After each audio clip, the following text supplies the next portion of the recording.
Assalamualaikum warahmatullahi wabarakatuh. Alhamdulillah, alhamdulillah rabbil alamin.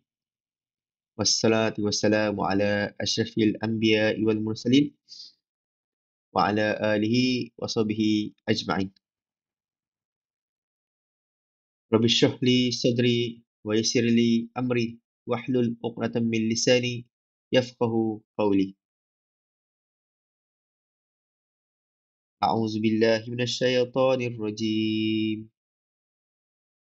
Wa atimmul hajja wal umrata lillah. Sadaqallahul azim. Yang membawa maksud tunaikanlah haji dan umrah kerana Allah. Ini adalah berdasarkan ayat Al-Quran di dalam surah Al-Baqarah ayat 196. Alhamdulillah, tuan-tuan dan puan-puan yang dikasihi sekalian, kita bersyukur di atas nikmat yang Allah telah berikan kepada kita semua hari demi hari bagi meneruskan kehidupan di dunia yang sementara ini. Dan sekarang kita dalam usaha untuk menyiapkan diri bagi mengerjakan ibadah yang mulia ini untuk mengerjakan ibadah umrah yang wajibnya hanya sekali seumur hidup. Tuan-tuan dan puan-puan yang dikasihi sekalian, sebenarnya kepada sesiapa yang berhajat untuk melakukan ibadah umrah, kita ada 3 aspek ataupun 3 bimbingan yang perlu kita lalui. Yang pertama, bimbingan ibadah. Keduanya, orang tersebut kena faham bimbingan berkenaan pengurusan perjalanan. Dan yang ketiganya, bimbingan penjagaan kesihatan untuk mengerjakan umrah itu. Jadi, untuk pada kali ini, saya akan lebih fokus kepada bimbingan untuk mengerjakan ibadah umrah. Tuan-tuan dan puan yang dikasihi sekalian,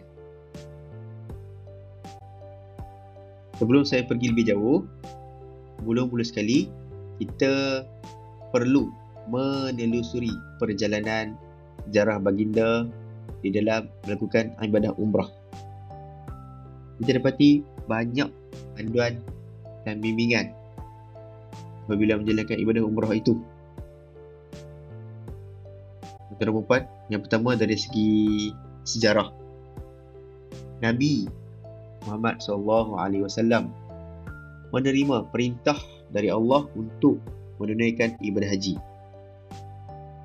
Perintah itu turun pada tahun ke-5 Hijrah melalui ayat di dalam surah Ali Imran ayat 97 yang berbunyi, A'udzu billahi minasyaitonir rajim. Walillahi 'alan nasi hajjul baiti man istata'a ilaihi sabila. Sadaqallahul azim. Yang membawa maksud, dan kerana Allah lah wajib ke atas manusia untuk mengunjungi Baitullah sama ada untuk haji maupun umrah, dan kewajipan ini adalah kepada sesiapa yang mempunyai kemampuan untuk sampai ke Baitullah itu. Alhamdulillah. Tuan-tuan dan puan, apabila Nabi Muhammad SAW dan para sahabat telah menerima perintah untuk mengunjungi Baitullah yang berlaku pada tahun ke-5 Hijrah, pada hujung tahun ke-5 Hijrah, baginda pada waktu tersebut dan para sahabat baru selesai mengendalikan perang Khaybar. Lantas, baginda dan para sahabat tanpa berlengah terus melakukan persiapan bersama para sahabat dan berangkat untuk menuju ke Baitullah pada tahun ke-6 Hijrah.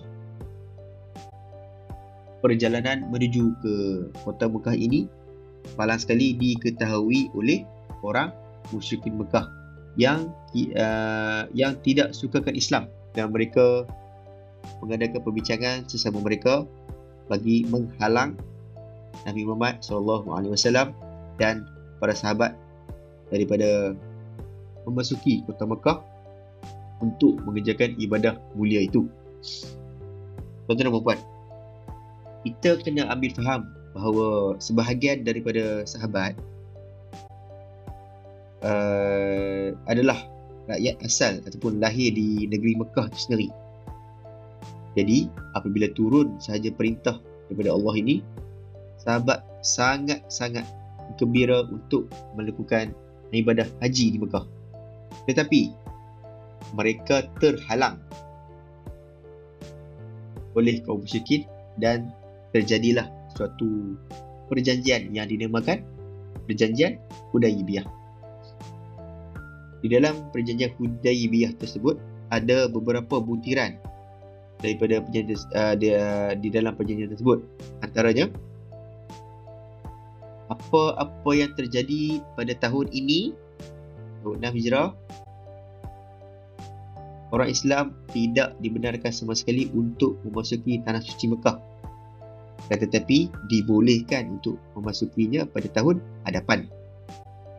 Jadi pada tahun hadapannya, 7 Hijrah, baginda Nabi Muhammad SAW dan para sahabat melangkah ke Mekah bersama sahabat untuk mengerjakan umrah yang tidak dapat disempurnakan pada tahun 6 Hijrah itu. Dan umrah itu dinamakan umrah qada. Dan pada tahun 8 Hijrah, baginda telah diperintahkan oleh Allah Subhanahu Wa Taala untuk masuk ke Mekah bagi mengambil kuasa untuk memerintah, mentadbir dan menguruskan Masjidil Haram secara umum. Seperti kata lain, Nabi Muhammad SAW dan para sahabat dibenarkan untuk menguruskan pengunjung-pengunjung di Tanah Haram untuk mengerjakan ibadah, kerana orang musyrikin telah melanggari ataupun menodai perjalanan yang telah dipersetujui. Maafkan saya, orang musyrikin telah menodai perjanjian yang telah dipersetujui, yakni perjanjian Hudaibiyah pada tahun sebelumnya. Perjanjian tersebut, seperti kita sedia maklum, di antaranya menyusahkan umat Islam. Baginda Nabi Muhammad SAW dan para sahabat bertolak ke Mekah bersama para sahabat, dan misi mereka berjaya untuk masuki Mekah dan dapat mengambil kuasa seperti yang diperintahkan oleh Allah Subhanahu Wa Taala. Jadi bagi mereka yang lebih yang berkeinginan untuk mengetahui kisah berkenaan dengan apa yang saya katakan ini dengan lebih lanjut, bolehlah mempelajari kisah ini di dalam tajuk yang dinamakan Fatahatul Makkah. Dan billahi taufiq wal hidayah. Assalamualaikum warahmatullahi wabarakatuh.